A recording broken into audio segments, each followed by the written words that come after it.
Hi, my name is Tiffany Andrus. I am the Artistic Director of the Performing Arts Department here at Notre Dame High School. And I would like to welcome you to our Drama Festival this week. The festival performances are comprised of three groups of students. We have our drama class, which is all but one freshman, our advanced acting class, and then our auditioned cast that's been rehearsing since October. We also have a variety of pieces, anything from Shakespeare to modern playwrights, as well as a student-written piece from one of our very own students here at Notre Dame. There are a few different directors that have joined us for the festival, myself, as well as Lisa Millette from City Lights Theater downtown here. She has been teaching our advanced acting class this semester. We also have welcomed an alum, Catherine Santos, who has helped with our auditioned cast. Mrs. Emily King has been working with our Shakespeare students, and then we had a college volunteer named Savannah Benedetti help us out as well. Can't forget some of my favorite parts, which are our student directors, Rye Mack and Marley Hain. Because of the pandemic, we were obviously limited on how we could produce and perform our festival for you. So you will see a variety of media as we go throughout the festival. There will be a few that were recorded online through online platforms, as well as some students recorded them audition style in their homes. And then we had a few of our pieces that got to record here in person on campus. The on-campus ones included its own set of challenges, obviously navigating the noisy downtown area. You may hear airplanes, leaf blowers, and traffic as you watch the festival. Despite all of this, though, our students have performed admirably, and we are so excited to present tonight's performances to you. As a side note, I would encourage you to view our program, which is in the description notes of the video that you're watching. This includes cast lists, show lineups, and our theatrical design students' work that they have put into the festival as well. That's all included in the description of the video, and I hope that you guys take a moment to look at those pieces of work and enjoy the show.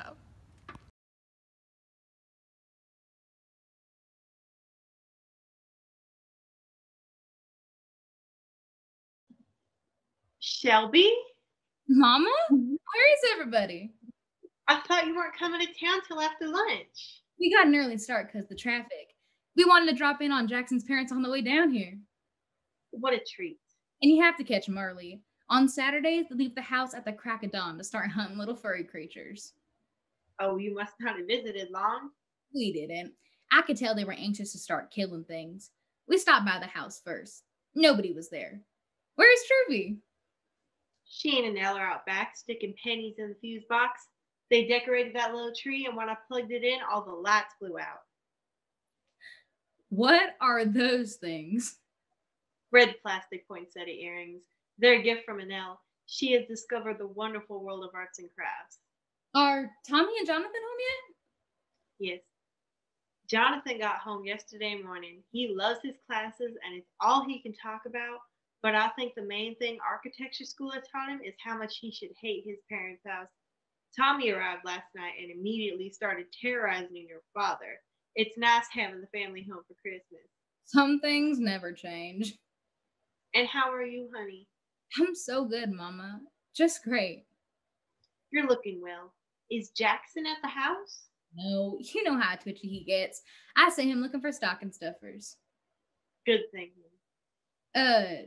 Jackson and I have something to tell you. We wanted to tell you when you and Daddy were together, but you never are together, so it's every man for himself. I'm pregnant. Shelby. I'm going to have a baby.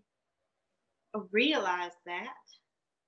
Well, is that it? Is that all you're going to say? What do you expect me to say? Something along the lines of congratulations? Congratulations. Would it be too much to ask for just a little excitement? Not too much. I wouldn't want you to break a sweat or anything. I'm in a state of shock. I didn't think that...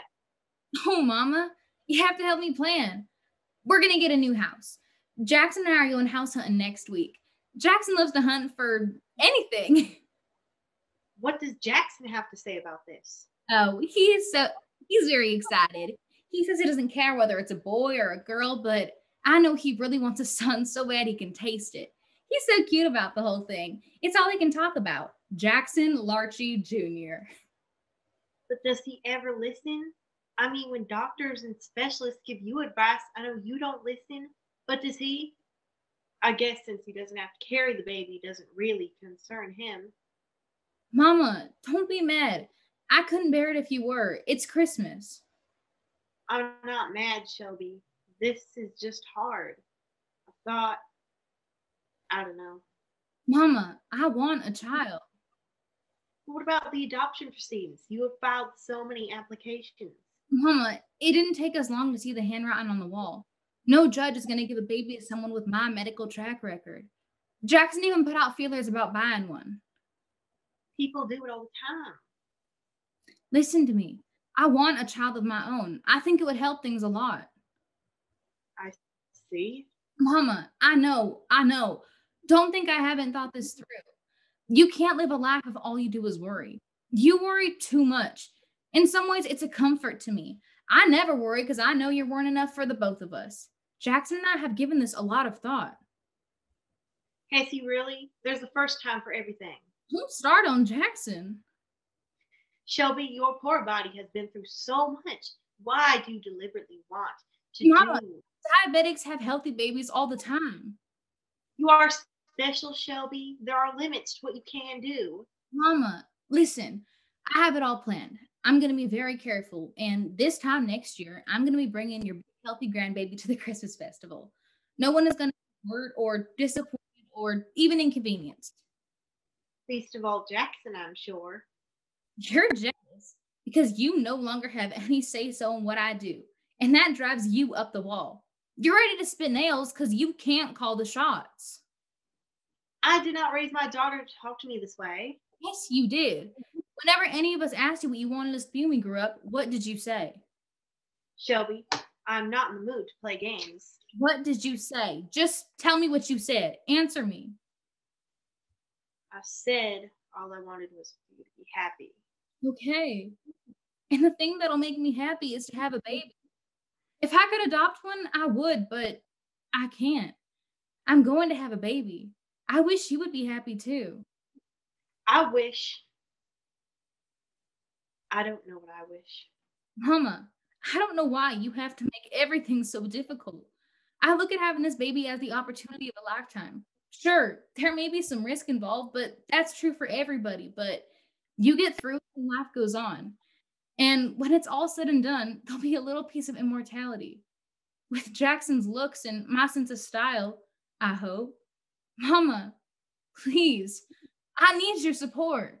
I'd rather have 30 minutes of a wonderful than a lifetime of nothing special. They're on, Truby. Please don't tell anybody yet. I want to tell Daddy first. I never tell anyone anything. Well, hi there! Come here and give me a hug right here and now. Hi, Truby. Merry Christmas. Ho, ho, ho. And now we have a special mystery guest. You're just in time. You can have the honor of lighting the tree of beauty. How precious. What a noble idea to trim it with hair things. It was Annelle's idea. She is quite an eye for the unusual. There.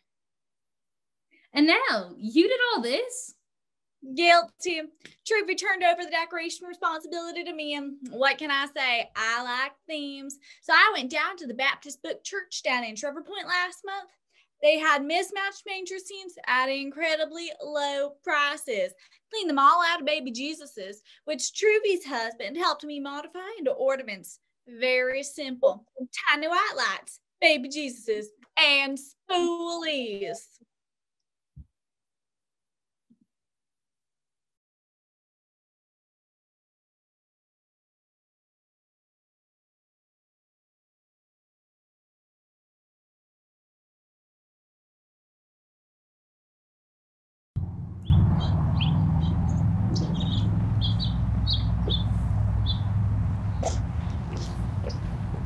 Miss Fairfax. Pray, let me introduce myself to you. My name is Cecily Cardew. Cecily Cardew. What a very sweet name. I like already more than I can say. I can tell we're going to be great friends. My first impressions of people are never wrong. How nice of you to like me so much after we've only known each other such a comparatively short time. Pray sit down. I may call you Cecily, may I not? Of course. And you'll always call me Gwendolyn, won't you? With pleasure. Then that is all quite settled, is it not? I hope so. Perhaps this might be a favourable opportunity for my mentioning who I am. My father's Lord Bracknell. You've never heard of Papa, I suppose? I don't think so. Well, Papa, I'm glad to say, is entirely unknown. I think that's quite as it should be. The home seems to me to be the proper sphere for the man. And certainly once a man begins to neglect his domestic duties, he becomes painfully effeminate, does he not? And I don't like that. Makes men so very attractive. Cecily, Mamma, whose views on education are remarkably strict, has brought me up to be extremely short-sighted. It's part of a system, so do you mind my looking at my glasses? Oh, not at all, Gwendolyn. I'm quite fond of being looked at. You're here on a short visit, I suppose. Oh no, I live here. Really? Your mother, no doubt, or some female relative of advanced age resides here also? I have no mother, nor in fact any relations. Indeed.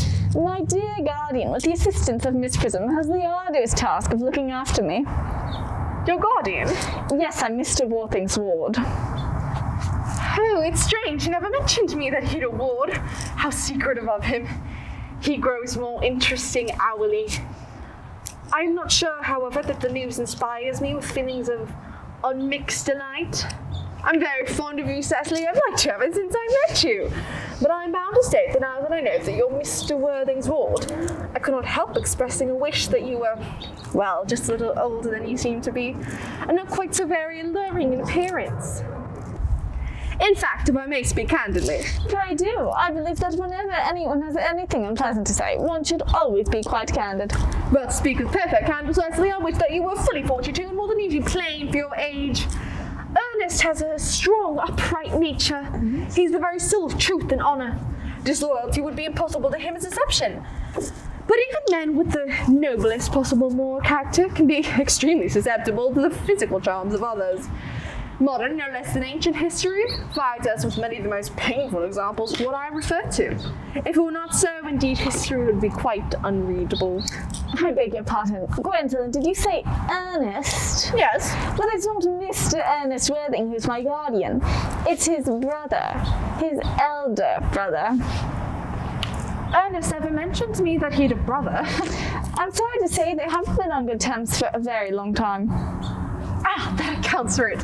And now that I think of it, I've never heard any man mention his brother. The subject seems distasteful to most men. Cecily, you've lifted a load from my mind. I was growing almost anxious. It would have been terrible if any cloud had come across a friendship like ours, would it not? Of course, you are quite sure that it is not Mr. Ernest Worthing who was your guardian. Quite sure. In fact, I'm going to be his. I beg your pardon. My dear Gwendolyn, there's no reason why I should make a secret of it to you. Our little county newspaper is going to chronicle the fact just next week. Mr. Ernest Worthing and I are engaged to be married. My darling Cecily, I think there must be some slight error. Mr. Ernest Worthing is engaged to me. The announcement will appear in the Morning Post on Saturday at the latest. My dear Gwendolyn, I'm afraid you must be under some misconception. Ernest proposed to me exactly 10 minutes ago. It is certainly very curious, for he proposed to me yesterday afternoon at 5:30. If you care to verify the incident, pray do so. I never travel without my diary. One should always have something sensational to read on the train. I am so sorry, dear Cecily, if it is any disappointment to you, but I'm afraid I have the prior claim. It would distress me more than I can tell you, dear Gwendolyn, if it caused you any mental or physical anguish, but I feel bound to point out that since Ernest proposed to you, he's clearly changed his mind. If the poor fellow has been entrapped into any foolish promise, I shall consider it my duty to rescue him at once, and with a firm hand. Whatever unfortunate entanglement my dear boy may have gotten himself into, I would never reproach him with it. After we were married, of course. Do you allude to me, Miss Cardew, as an entanglement? You're presumptuous! It is on an occasion of this kind that it becomes more than a moral duty to speak one's mind. It becomes a pleasure. Do you suggest, Miss Fairfax, that I interrupt Ernest in engagement? How dare you! This is no time for wearing the shallow mask of manners. When I see a spade, I call it a spade. Well, I'm glad to say that I've never seen a spade. It is obvious that our social spheres have been widely different. Shall I lay tea here as usual, miss? Yes, please, as usual. Are there many interesting walks in the vicinity, Miss Cardew? Oh, yes, a great many. From the tops of one of our hills, you can see 5 counties. 5 counties? I don't think I should like that. I hate crowds. I suppose that's why you live in town? Quite a well-kept garden this is, Miss Cardew. So glad you like it, Miss Fairfax. I've no idea there are any flowers in the country. Flowers are as common here, Miss Fairfax, as people are in London. Well, I can't imagine how anybody manages to exist in the country, if anybody with anybody does. The country always bores me to death. I believe this is what the newspapers are calling agricultural depression, is it not? I believe the aristocracy are suffering from it very much at present. It is almost an epidemic amongst them, I have been told. May I offer you some tea, Miss Fairfax? Thank you. Detestable girl. But I require tea. Sugar? No, thank you. Sugar is not fashionable anymore. Cake or bread and butter? Bread and butter, please. Cake is rarely seen at the best of houses nowadays. Hand that to Miss Fairfax.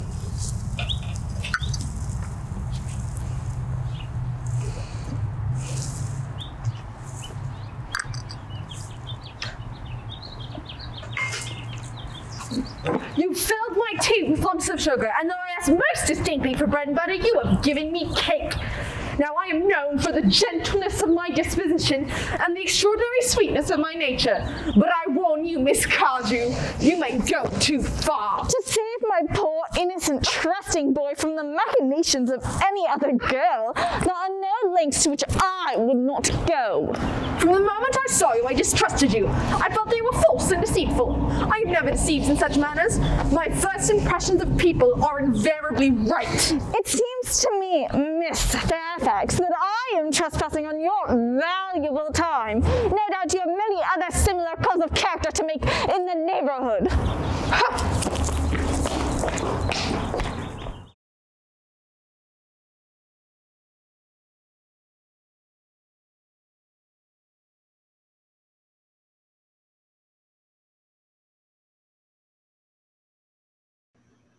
You forgot about me.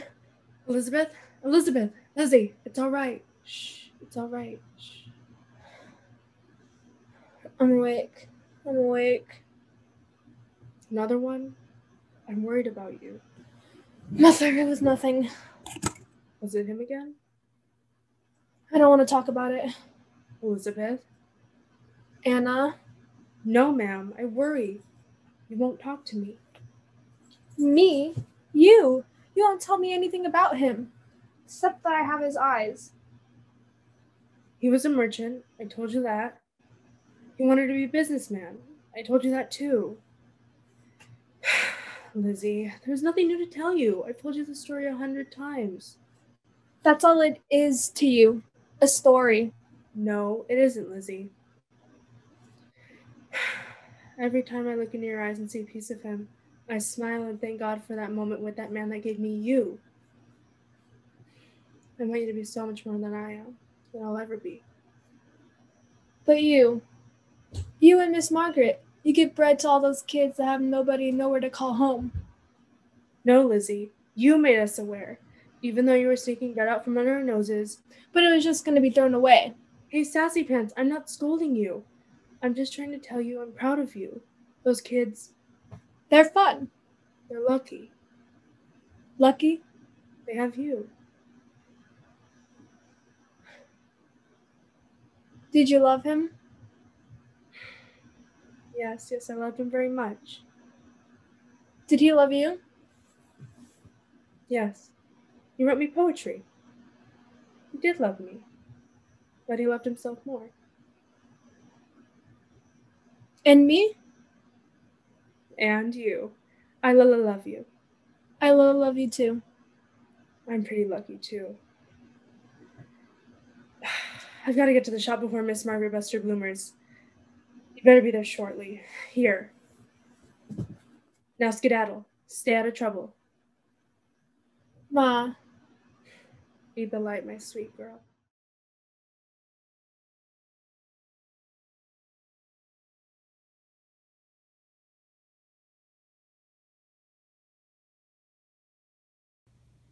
Hi, my name is Marsha Pye, and today I'll be playing Julie from East Haddam and Pup from Midsummer Night's Dream.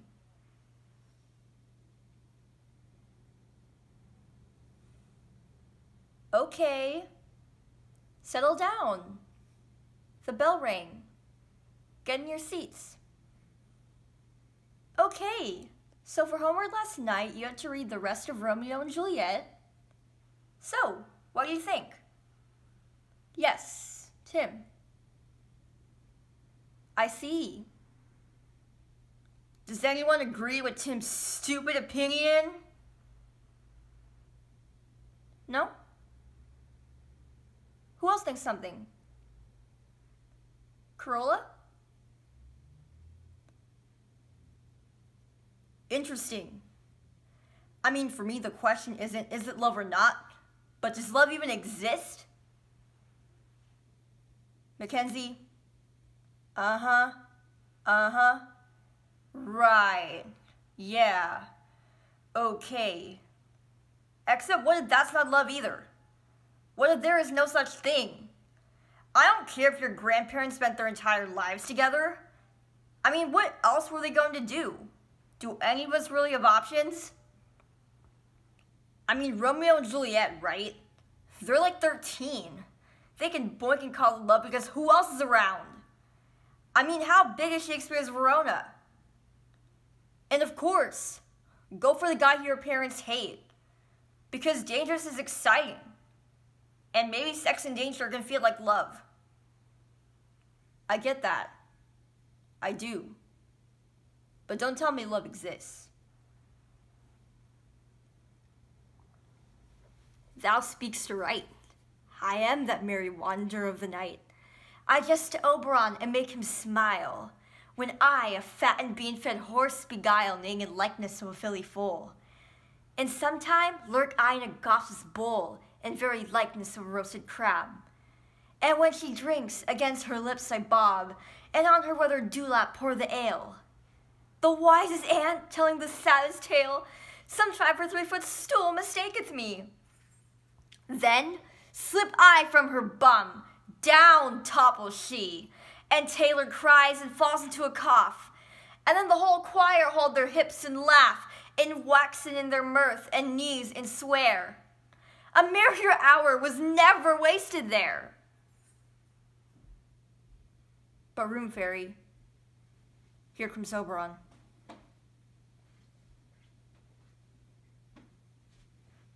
I'm Marsha Pye, thank you.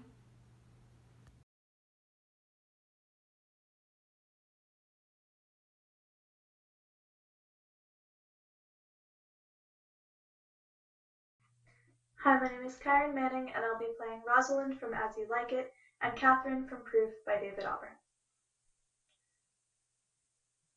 Why, what means this?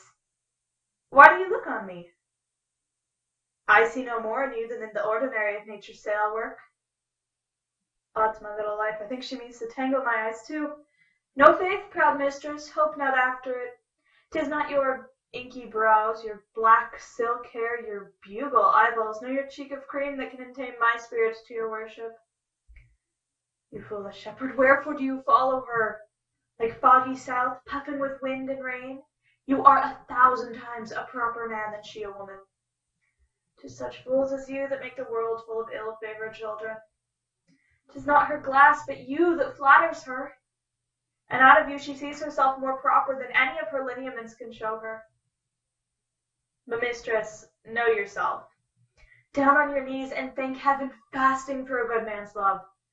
For I must tell you friendly in your ear, sell when you can, you are not for all markets.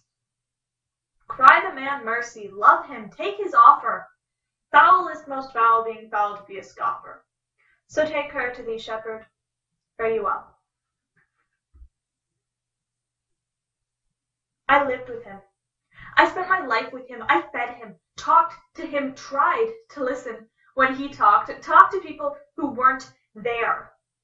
Watched him shuffling around like a ghost, a very smelly ghost. He was filthy. I had to make sure he bathed, my own father. After my mother died, it was just me here. I tried to keep him happy, no matter what idiotic project he was doing. He used to read all day. He kept demanding more and more books. I took them out of the library by the carload. Then I realized he wasn't reading. He believed aliens were sending him messages through the Dewey Decimal numbers on the library books. He was trying to work out the code, beautiful mathematics, the most elegant proofs, perfect proofs like music, plus fashion tips, knock-knock jokes. I mean, it was nuts, okay? Later, the writing phase, scribbling 19, 20 hours a day. I bought him a case of notebooks, and he used every one. I dropped out of school. I'm glad he's dead. My name is Karen Manning. Thank you.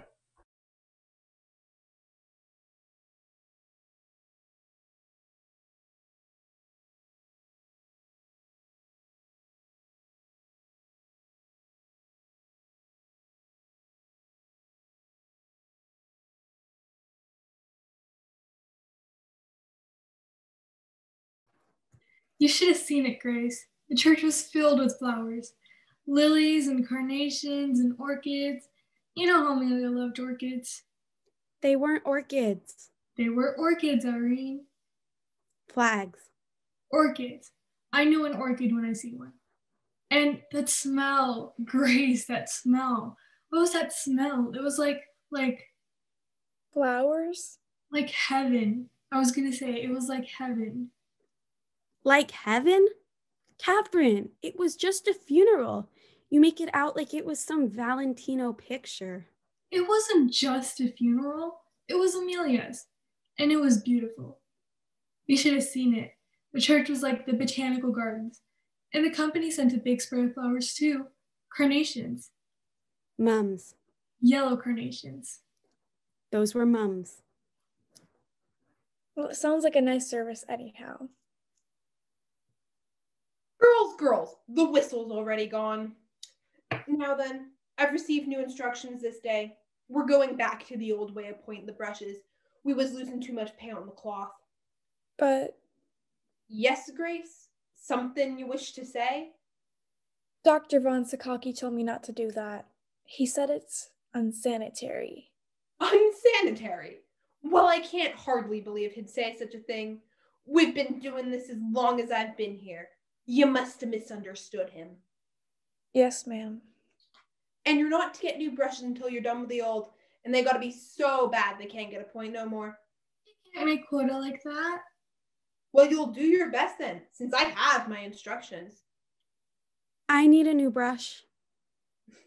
It's not for us to be asking questions, is it? It's for us to do the work. I have my instructions, girls. I have my instructions. Here's an instruction for you, McNeil. Let some of the starch out of your corset. Was she at the service? McNeil, are you kidding? You think she'd cross the street for her own mother? Most everybody else was, though. It was about the only girl from the floor who wasn't there. I wanted to come, but Ma was working and I had to watch the little ones. Could have brought him. All 7. Well, if it was me, I'd have tried to get there. Just lay off. Grace feels bad as it is. Were many of the fellas there? Oh yeah, lots of fellows from downstairs. Mr. Roth from front office, Dr. Von Sokaki was there, and Mr. Roeder. And he left early. So, he was there all the same. Oh, and Grace, you know that fellow from Crystallizing? What's his name? The one with the red hair? You know what I mean? The tall guy with the freckles? That's the one who snaps his fingers all the time? George. Jerry.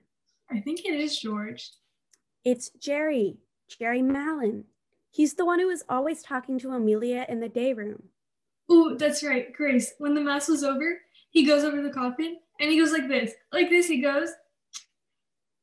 No. Yes! Really? Really?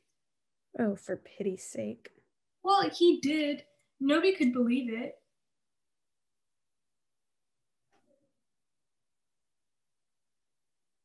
So what if he did? So what? He was in love with her. That's so what? Don't you think so, Grace? Well, he had to be if he did that. And can you imagine if he loved her and he never told her, never could bring himself to say, because she was so beautiful and he was so shy. And now it's too late. It's too late. Their love is forever thwarted. He never got a chance to tell her, and he'll never get a chance ever again. Poor Amelia. Poor Amelia. Poor kid. Her family took it awful bad, Grace. Albina, Quinta, every one of them crying. Even her dad crying. I never saw a man cry before, and not like that. Just bawling like a baby. And you know why, too? Because her daughter had died. What she died from. Irene, don't go spreading stories. It's not a story. Albina told us. No reason Grace shouldn't know. Know what? Know what? Amelia? Ain't it awful? Albina said her father's fit to be tied too. 6 girls at home and ain't never going to a dance again. All because Amelia upped and died from syphilis. Shh. I can't help it if that's what she died from. You don't know that for sure? It was on the death certificate. Anemia and complications from syphilis. But Amelia was ever so nice. Guess she got around more than we knew. Maybe it's a mistake. Maybe the doctor got it wrong. Come on. He could have got it wrong. Doctors are wrong sometimes. That's true. Doctor was wrong about Aunt Ivy.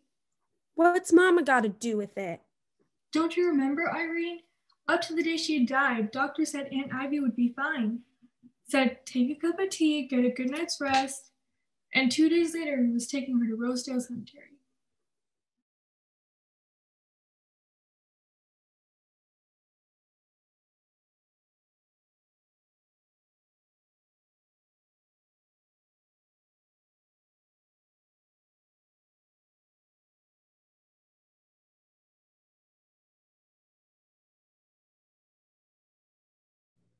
I thought the king had more affected the Duke of Albany than Cornwall. Did it always seem so to us? But now, in the division of the kingdom, it appears not of which the dukes he values most, for equalities are so weighed that curiosity and neither can make choice of either is moiety. Is this not your son, my lord? His breeding, sir, hath been at my charge. I have often so blushed to acknowledge him that now I am braced to it. I cannot conceive you. Sir, this young fellow's mother could, whereupon she grew round-wombed and had indeed, sir, a son for her cradle, ere she had a husband for her dead. Do you smell a fault? I cannot wish the fault undone, the issue of it being so proper. But I have, sir, a son by order of law, some year elder than this, who is yet no dearer in my account. Though this knave come something saucily into the world before he was sent for, yet was his mother fair, there was good sport at his making, and your son must be acknowledged. Do you know this noble gentleman, Edmund? No, my lord. My Lord of Kent. Remember him hereafter as my honorable friend. My services to your lordship. I must love you and sue to know you better. Sir, I shall study deserving. He hath been out for 9 years, and away he shall again. The king is coming. Attend the lords of France and Burgundy, Gloucester. I shall, my liege. Meantime, we shall express our darker purpose. Give me the map there. Know that we have divided in 3 our kingdom, and 'tis our fast intent to shake all cares and business from our age, conferring them on younger strengths, while we, unburdened, crawl towards death. Our son of Cornwall, and you, our no less loving son of Albany, we have at this hour a constant will to publish our daughter's several dowers, that future strife may be prevented now. The princes, France and Burgundy, great rivals in our youngest daughter's love, long in our court have made their amorous sojourn, and here are to be answered. Tell me, my daughters, since now we will divide us both of rule, interest of territory, cares of state, which of you, shall we say, doth love us most, that we our largest bounty may extend where nature doth with merit challenge? Goneril, our eldest born, speak first. I love you more than words can really matter, dear than eyesight, space, and liberty. Beyond can be valued, rich or rare, as no less than a life lived with health, grace, beauty, honor, as much as a child e'er loved or father found. A love that makes breath poor and speech enable, beyond all manner so much. I love you. Then what shall Cordelia do? Love and be silent? Of all these bounds, even from this line to this, with shadowy forests and champaigns riched, with plenteous rivers and wide-skirted meads, we make thee, lady, to thine and Albany's issue be this perpetual. What says our second daughter, our dearest Regan, wife to Cornwall? Speak. Sir, I am made of the self-same metal that my sister is. Oh, and prize me at her worth. In my true heart I find she names my very deed of love. Only she comes too short, that I find myself an enemy to all other joys, which the most precious square of sense possesses, and find I am alone felicitate in your true highness's love. And poor Cordelia, and yet not so, since I'm so sure my love's more richer than my tongue. To thee and thine heredity ever remain this ample third of our fair kingdom, no less in space, validity, and pleasure than that conferred on Goneril. Now, our joy, although last not least, to whose young love the vines of France and milk of Burgundy strive to be entrusted, what can you say to draw third more opulent than your sisters? Speak. Nothing, my lord. Nothing? Nothing. Nothing will come of nothing. Speak again. Unhappy that I am, I cannot heave my heart into my mouth. I love you, your majesty, according to my bond, no more nor less. How, Cordelia? Mend your speech a little, lest it may mar your fortunes. Good my lord, you begot me, bred me, loved me.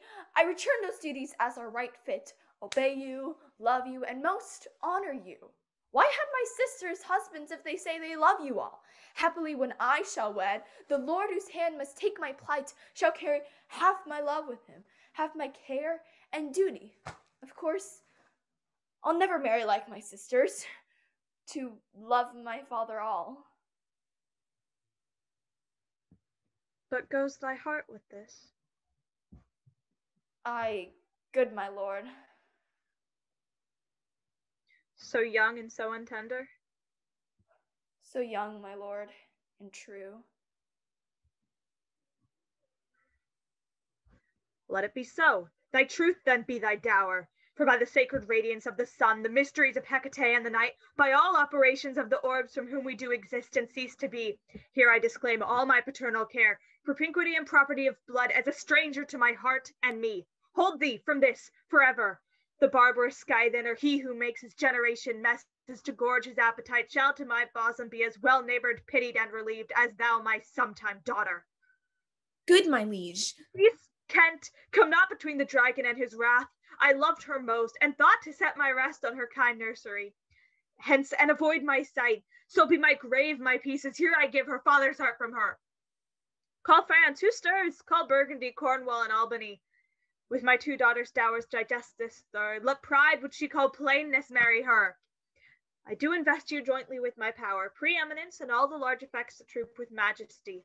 Ourself, by monthly course, with reservation of 100 knights, shall you to be sustained by shall our abode make with you by due turns. Only we still retain the name and all additions to a king. This way, revenue and execution of the rest, beloved sons, be yours. This cornet part betwixt you giving the crown.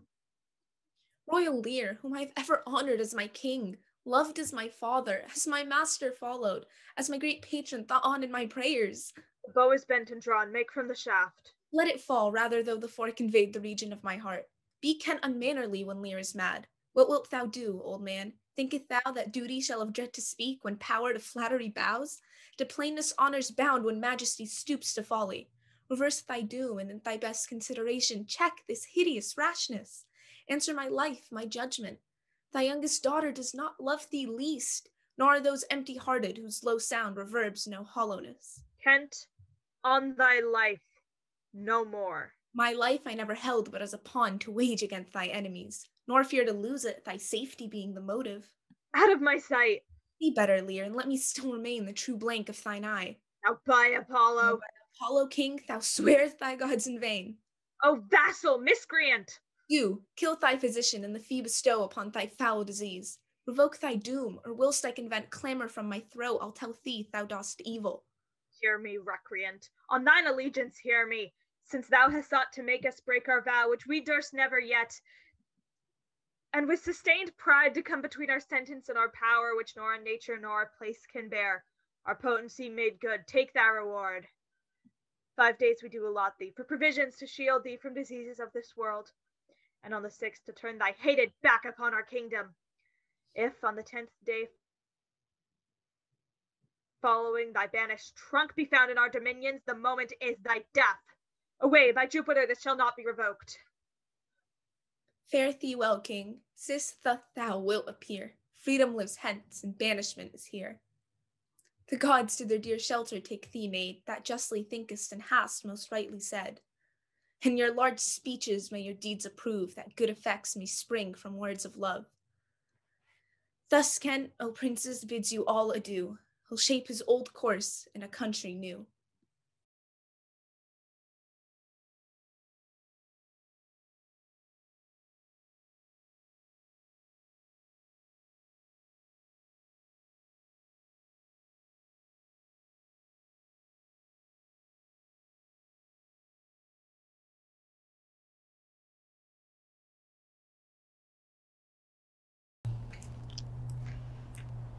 Once upon a midnight dreary, while I pondered weak and weary over many a quaint and curious volume of forgotten lore, while I nodded, nearly napping, suddenly there came a tapping, as of someone gently rapping at my chamber door.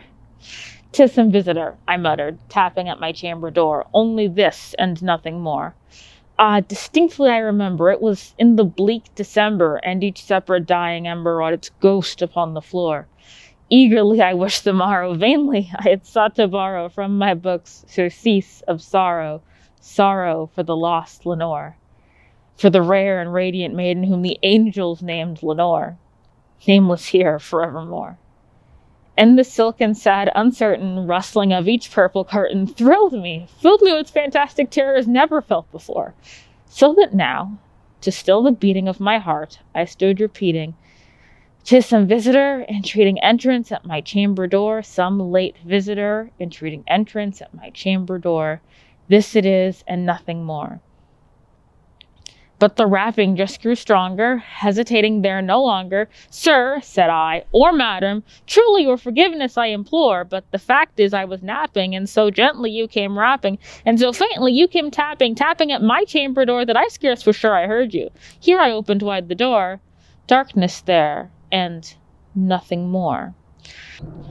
Back into my chamber turning, all my soul within me burning. Then again I heard a rapping somewhat louder than before. Surely, said I, surely that is something at my window lattice. Let me see then what thereat is, and this mystery explore.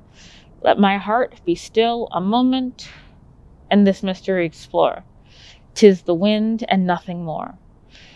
Open here I flung the shutter, when with many a flirt and flutter in there stepped a stately raven of the saintly days of yore. Not the least obeisance made he, not a minute stopped or stayed he, but with mine of lord or lady perched upon my chamber door, perched upon the bust of Pallas just above my chamber door, perched and sat and nothing more.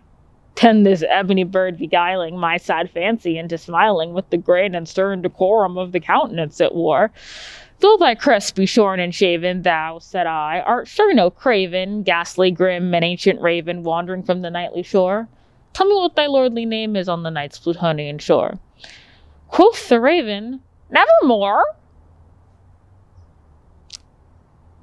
Prophet, said I, thing of evil, prophet still, if bird or devil, by that heaven that bends above us, by that God we both adore, tell this soul, with sorrow laden, if within the distant Aden it shall clasp a sainted maiden, whom the angels name Lenore, clasp a rare and radiant maiden, whom the angels named Lenore. Quoth the raven, nevermore. Be that word our sign in parting, bird or fiend, I shrieked upstarting. Get thee back into the tempest and the night's Plutonian shore. Leave no black plume as a token of that lie thy soul hath spoken. Leave my loneliness unbroken. Quit the bust above my door. Take thy beak from out my heart, and take thy form from off my door.